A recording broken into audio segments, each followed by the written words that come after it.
Hello everyone, my name's Alfie Terry, and today I'm going to be talking to my father, Francis Terry, about the question of why do people like quality in design.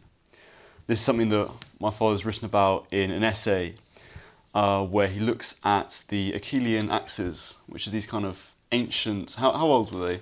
Yeah, well, they span over a million years. Over a million years ago, um, uh, to about 130,000 years ago. So I think, yeah, well over a million years Yeah, ago. So it's a period of history before we had language. yeah. And if you think that our language is so connected with how we think, that this is the period when these Achillean hand axes were being made.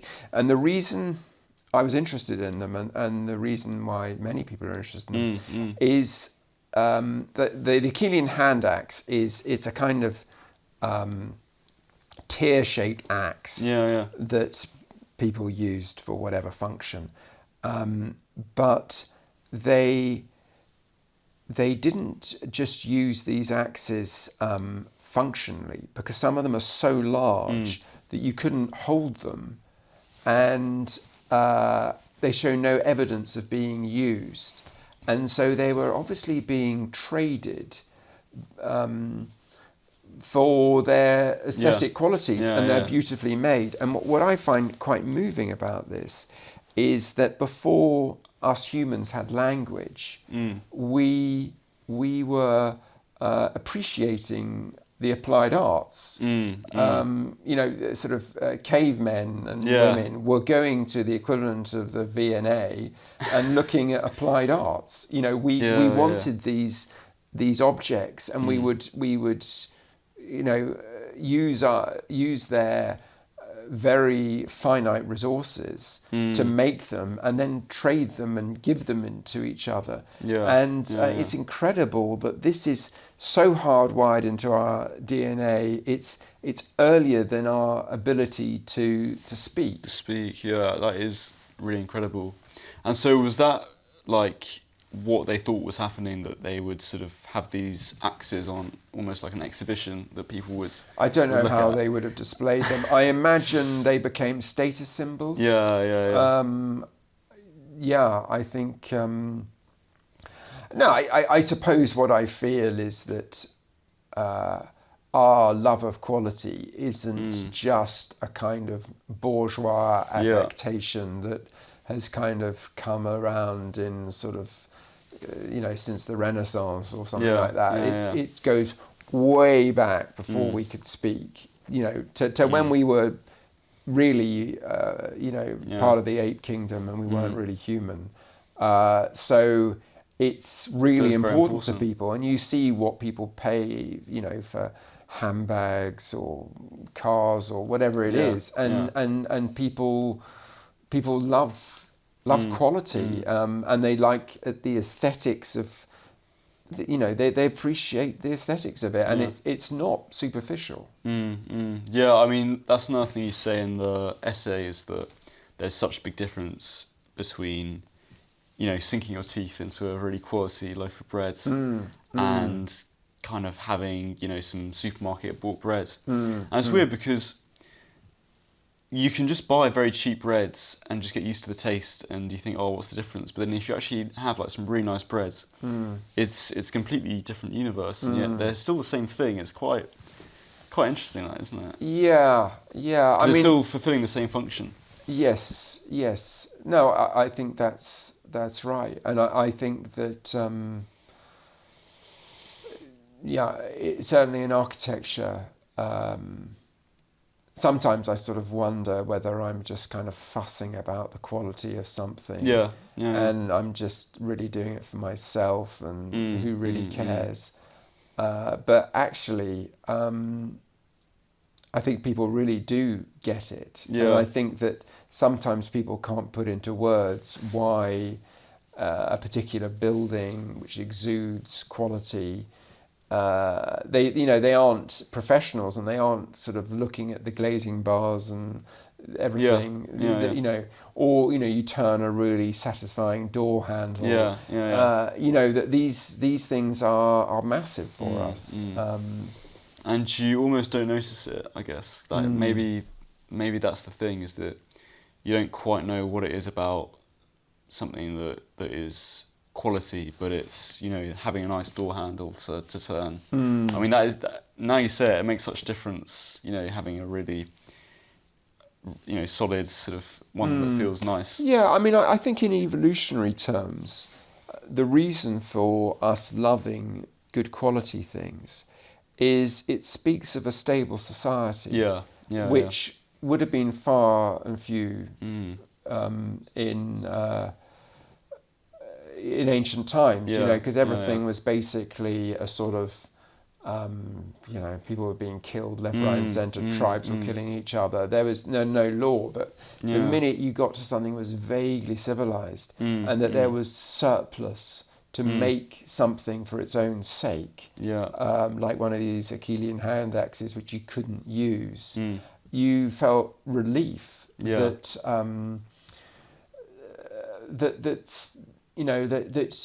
there's a tradition here. People are doing things not just for their generation; they're doing things for the next generation, and there's surplus, there's wealth. And I certainly think with architecture is, you could just do a column without a base or a capital, and what's the difference? But I think it just speaks of that quality. You think, well, you go anywhere, you go to a town where the parks are looked after and there's no litter. You think, I want to be here, and I think that's the same thing. We have to, in evolutionary terms, pick up on these signs that this is a stable place to live. And we, by instinct, it's like a bird making a nest. We just realise that. Funny enough, I remember when I was doing biology years ago, we had this. I don't know whether you did this. We had this experiment with earwigs. And you made a kind of area that was dark and wet, and dark and dry, and light and wet, and light and dry. And the earwigs would move to where they felt comfortable. And apparently they aren't thinking. Their legs will just move like a kind of automatic until they've reached the right place, and then they'll stop. And I think we're a bit like that. We pick up on these signs of, and this is why I think that, places like Bath and Edinburgh, it just exudes quality and love and attention to detail that a lesser town, of which there are many, won't have. Do you know that there's a sort of similar thing to the Achillean axes, which I think it was in England actually, they found the remains of a person who was from the caveman times, and they could tell from the bone structure or whatever that he was quite ill. I think he was lame, like he was missing a leg or something. But they could also tell that he was quite old when he died. And what they inferred from that was, okay, he must have been looked after by his community, which is really interesting that they had that instinct to look after this guy who wasn't really serving any function, because he couldn't really hunt or whatever. And I wonder if maybe you could sort of extrapolate from that ornaments, having a base on a column or whatever is a similar kind of exercise that, you don't need it, but you... You mean waste? Good waste. It's good waste, Yeah, not everything's functional. Yeah, and I suppose that's a kind of opposite of the kind of Orwellian vision of society where everything has to kind of add up and be functional. And that you have a society where, there is waste. You're looking after people who are not contributing on a kind of obvious level.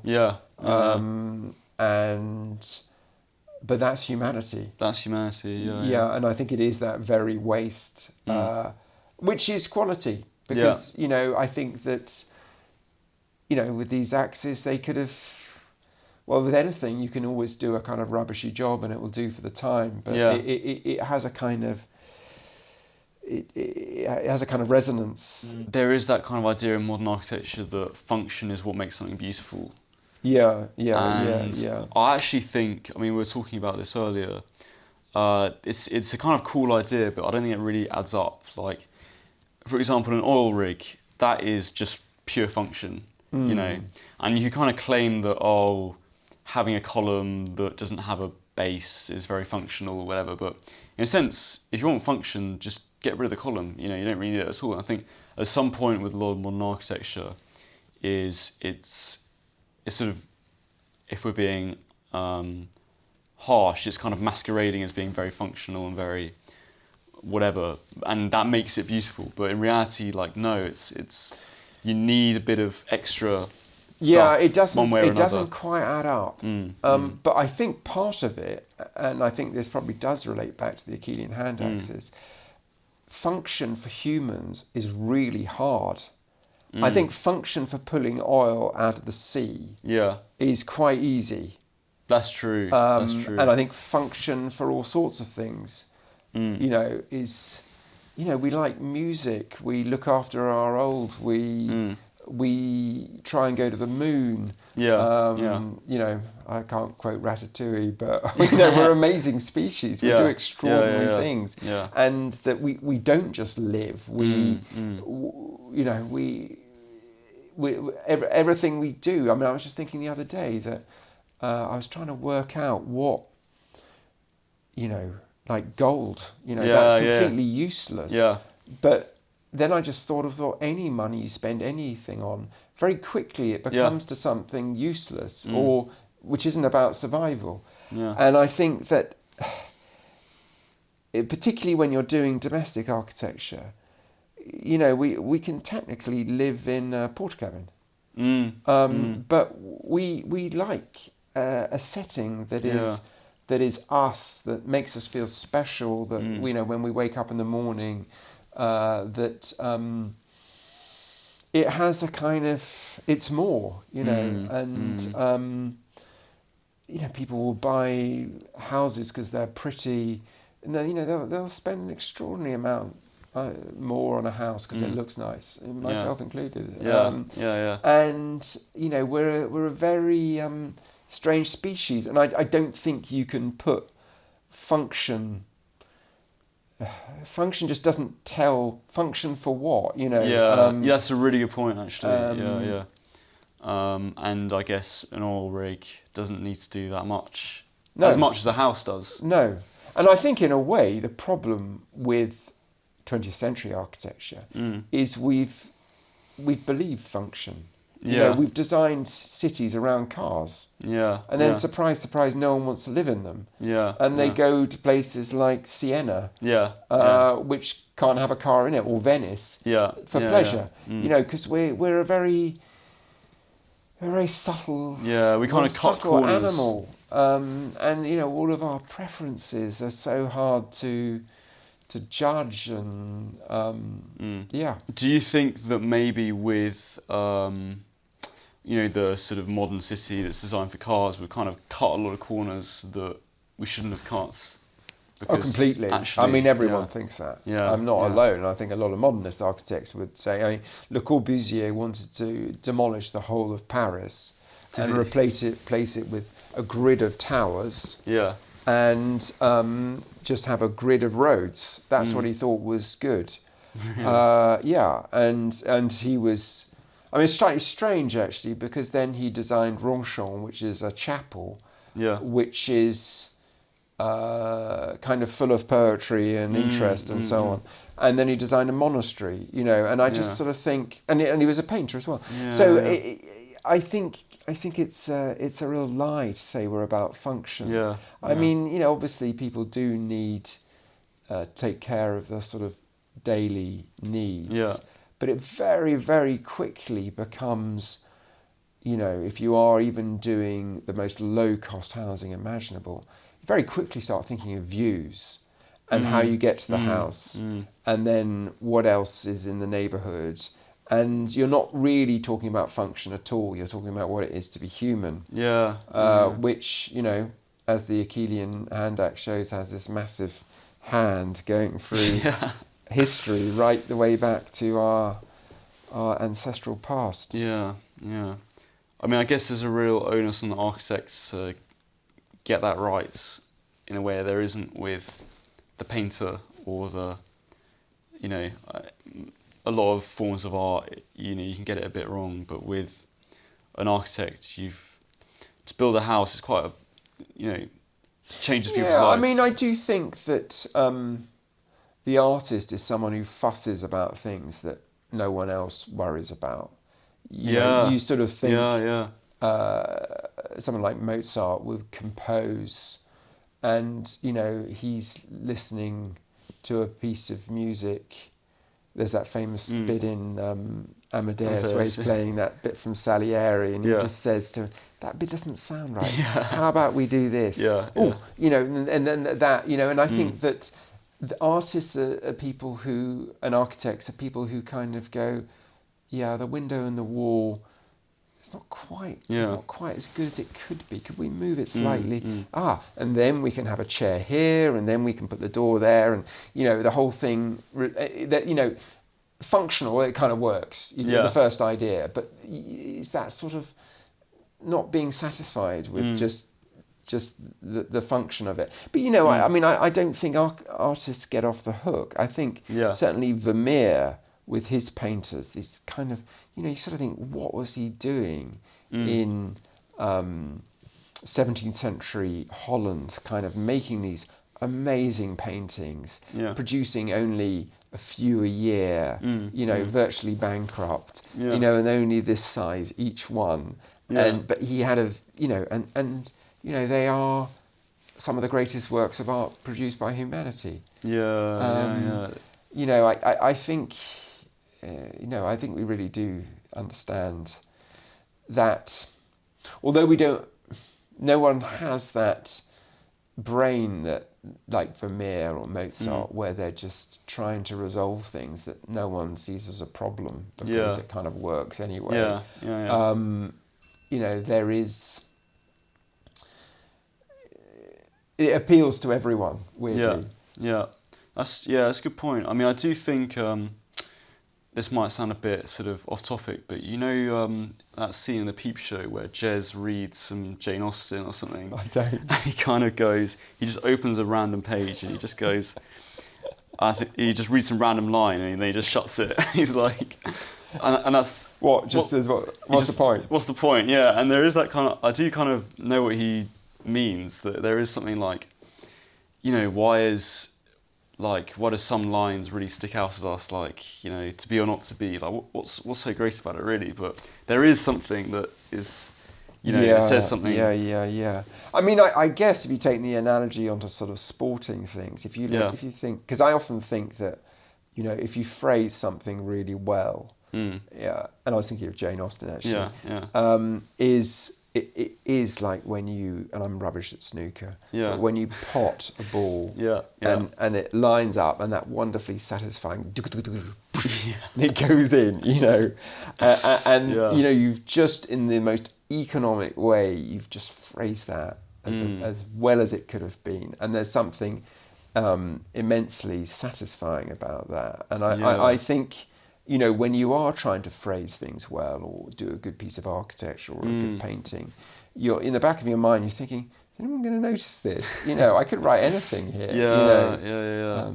That's a good point. Yeah, I mean, you can just get away with, I guess that's what, going back to the breads example, to kind of bring this back in a very satisfying way, you know, you can get away with white, you know, very cheap white bread. It is still breads. But, you know, and it's the same kind of experience as, you know, a sort of home-baked loaf of bread, but there is something sort of... Yeah, I think that's right. I think that, you know, the difference between Caravaggio and all the other painters that followed him is... It's not that much, tiny. Yeah. but that tiny bit is everything. Brilliant. Well, if you found this interesting, you can read the whole essay on our website. And thanks very much, Dad, for Pleasure. this conversation. And thanks very much for watching.